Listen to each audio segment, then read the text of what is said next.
মোনালিসার চক্রান্তে বিজ্ঞানের অপব্যবহারের কারণে মৃত্যুর মুখে কম্পাস। হ্যাঁ বন্ধুরা, আমরা এমনটাই দেখতে পাবো কম্পাস ধারাবাহিকের আগামী পর্বগুলোতে। প্রমাণ সহকারে অভিজ্ঞানের কর্মকাণ্ড সবার সামনে এনে পুলিশের হাতে ধরিয়ে দেয় কম্পাস। কিন্তু অভিজ্ঞান দত্ত আরো ভয়ঙ্কর হয়ে ওঠে, জেল থেকে বেরোনোর জন্য উঠে পড়ে লাগে। আর মোনালিসা কম্পাসকে শেষ করে ফেলার জন্য নতুন করে চক্রান্ত শুরু করে।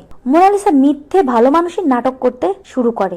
মোনালিসা তার প্ল্যান মতো কম্পাসকে বলে, একটা রিসার্চের এক্সপেরিমেন্টের জন্য তোকেই প্রয়োজন।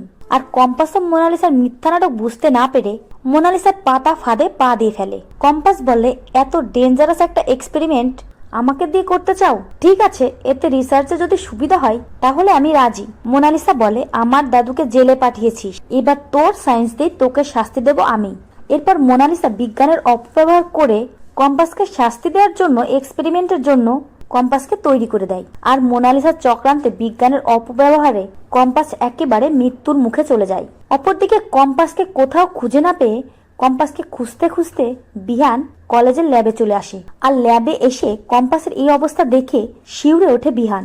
বিহান কম্পাসকে কোলে তুলে নিয়ে হাউমাউ করে কাঁদতে কাঁদতে বলে, তোমার কিচ্ছু হবে না কম্পাস, তোমাকে আমি সুস্থ করে তুলবই, তোমাকে আমি বাঁচাবই। আর যে বা যারা ট্রাফে ফেলে তোমার এই অবস্থা করেছে তাদেরকে আমি ছাড়বো না। তো বন্ধুরা, তোমরা এটা চাও তো যে বিহান যেন কম্পাসকে মৃত্যুর মুখ থেকে বাঁচিয়ে মোনালিসাকে তার অন্যায়ের উপযুক্ত শাস্তি দেয়? কমেন্ট করে জানাতে ভুলো না। আর চ্যানেলে নতুন হলে অবশ্যই চ্যানেলটি সাবস্ক্রাইব করো। সকলকে ধন্যবাদ সম্পূর্ণ ভিডিওটি দেখার জন্য।